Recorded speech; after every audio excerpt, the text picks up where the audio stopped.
so now we're going to make chocolate profiteroles, and there was never a party that took place in my house when I was a child without my mother serving chocolate profiteroles. So we're going to bring those back to the 21st century and impress everyone with them today. So we're going to start off with just a cup of room temperature water into our pan, and then to that we're going to add 115 grams of unsalted butter. I like to use unsalted butter when I'm baking because then I can control the amount of salt that I add to the food. And to that I'm just going to add 2 tablespoons of sugar. This is just caster sugar. So I'm going to melt the butter and sugar together until the sugar's completely dissolved on, a low to medium heat. And then once it's all dissolved, I'm going to bring it up to the boil. So it's just going to take a couple of minutes.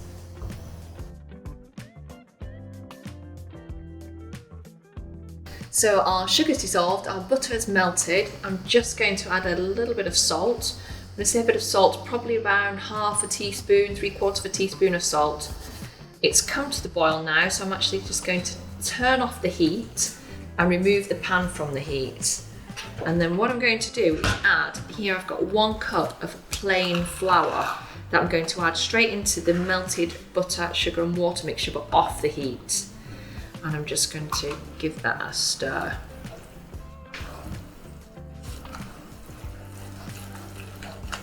Now this will come together quite quickly at this point. We just need to give it a good stir until it'll become quite thick and it almost resembles mashed potatoes.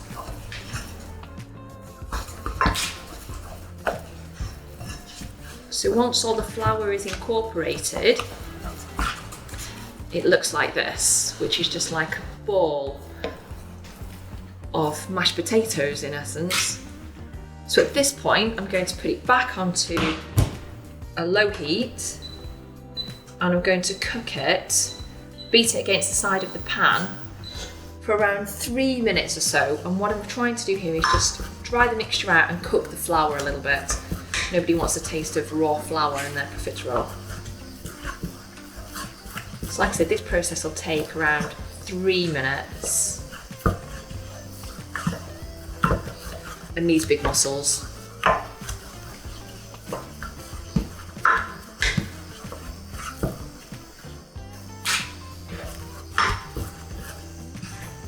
Okay, so we've been mixing this flour, butter, sugar, water mixture now on the heat, on a medium heat for around 3 minutes. And I know it's done now because it's less like mashed potato and a really lovely glossy mixture. And also when I stand my wooden spoon in it, it stays. So that tells me it's ready. So we're going to take it off the heat. And at this point, we're going to transfer it into the mixing bowl. Okay. Now what I'm going to do at this point is I'm going to mix it on its own for a couple of minutes because I'm going to add eggs to this mixture, and if I add the eggs at this point, what will happen is that they'll scramble, and that's certainly not what we want in our pastry. So I need to cool the mixture down a little bit, so I'm just going to turn on the mixer and let it mix on its own just for a couple of minutes just to cool it down. So just on slow for a couple of minutes and then it'll be ready to add the eggs. So our dough is definitely cooling down now, so it's time to start adding the eggs. So in here I've just got 3 eggs that I've just beaten. And I'm going to add them slowly, so probably in 3 or 4 additions to the dough. And each time I add the egg, I'm just going to wait for it to be fully incorporated before I add the next part. Turn it up slightly at this point.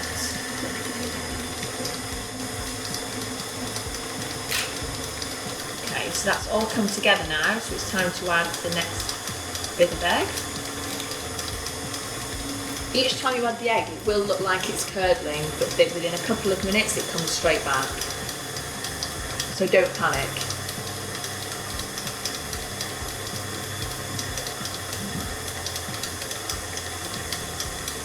And the last bit of eggs going in.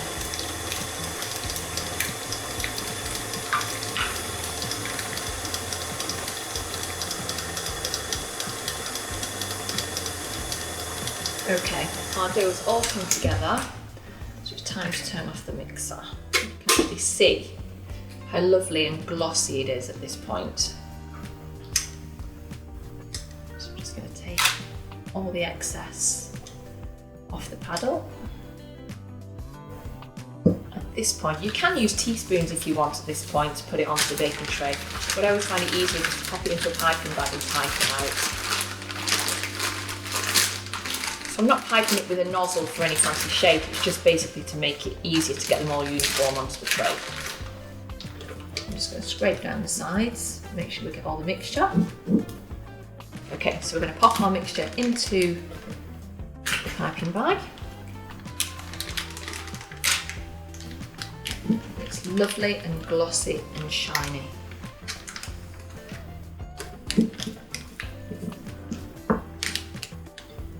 Just get the last bits. There we go. I'm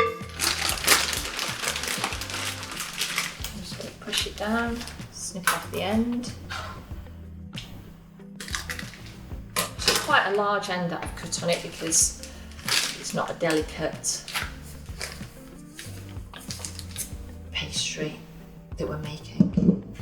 Okay, so now I'm just going to pipe little individual profiteroles onto the tray. Don't worry about the peak because in a minute we're going to prop those down. So just roughly into equal size portions.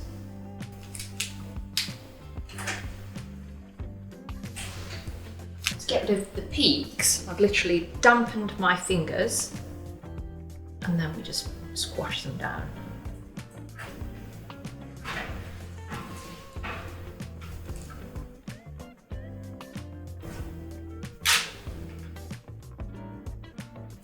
Okay, so these are ready to go into the oven. So I'm going to pop them in the oven, quite a high heat to begin with, for 15 minutes, around 220 degrees, and then we're going to turn the oven down and cook them for another 15 to 20 minutes. And then they should be ready to come out of the oven.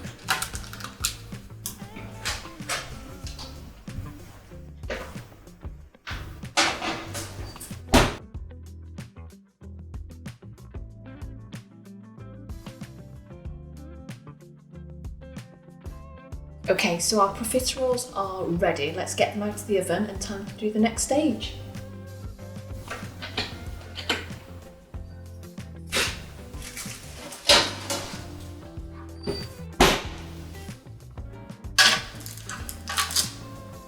So now they're out of the oven, what I want to do is just prick the base of each one because I want to let any remaining steam out so that they're lovely and crispy on the outside and light and airy on the inside.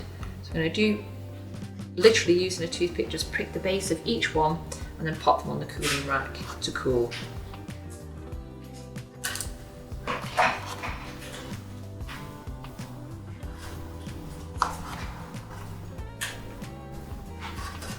Okay, and time to let those cool.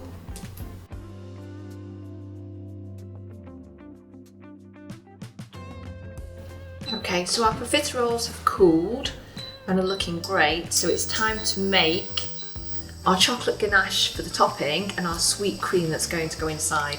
So to start off with, I'm going to make our chocolate ganache, and so I'm just going to put 300 ml of double cream into a pan, and I'm going to heat that over a medium heat, and I want it until bubbles are starting to form but it's not quite boiling. So that's going to start heating. And then here in a bowl, I'm going to put 300 grams of good quality dark chocolate, so a minimum of 70% cocoa solids, and I've chopped that really finely because that's going to help our ganache melt into a lovely, lovely glossy mixture. So that's just going to go into that bowl there and just wait for our cream to heat up.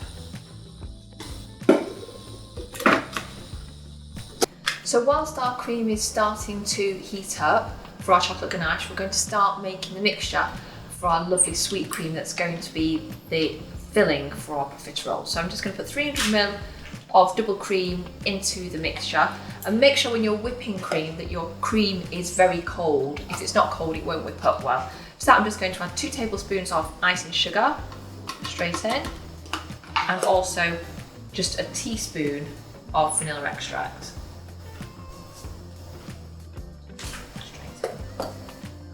I'm going to start off mixing it slow to begin with so there's not an explosion of icing sugar. And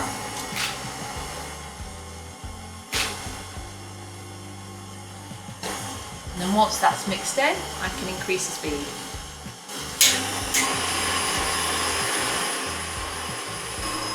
So our cream is now heated. There's little bubbles starting to form, but it isn't boiling, which is perfect. So now I'm going to pour it straight over the dark chocolate.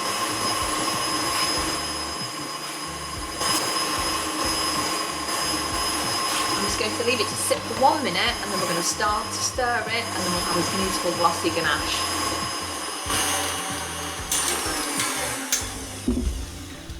And our cream is perfect as well.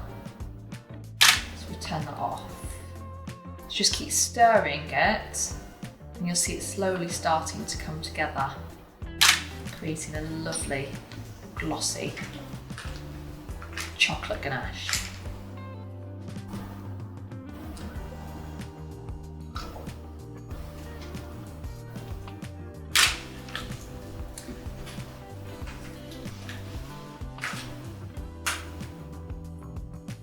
And there we have it. How beautiful is that?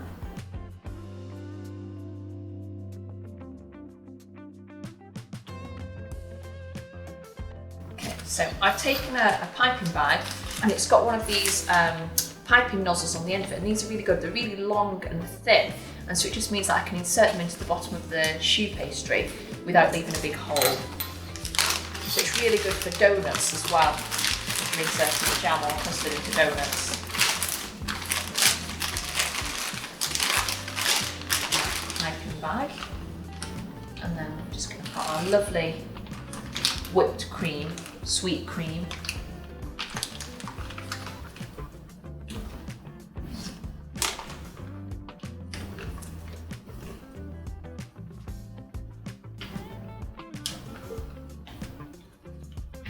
Just squeeze it down, make sure there's no air in it.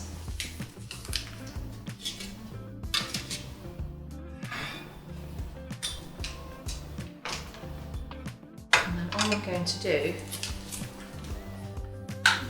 push it so I can see the cream coming out, like so. Just insert it into the base of each little profiterole, squeeze. And as you're squeezing, you can actually feel the profiterole filling up.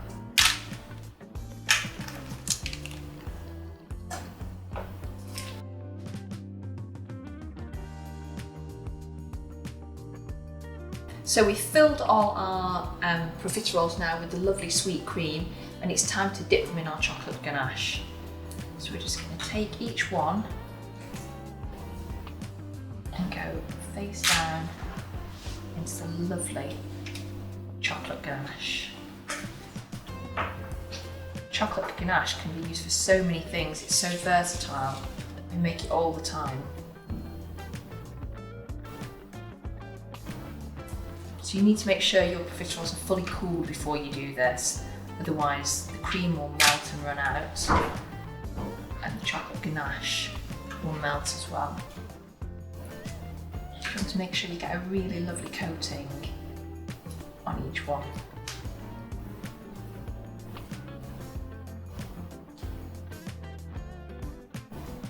So just the finishing touch, I'm going to sprinkle over a little bit of dusted icing sugar.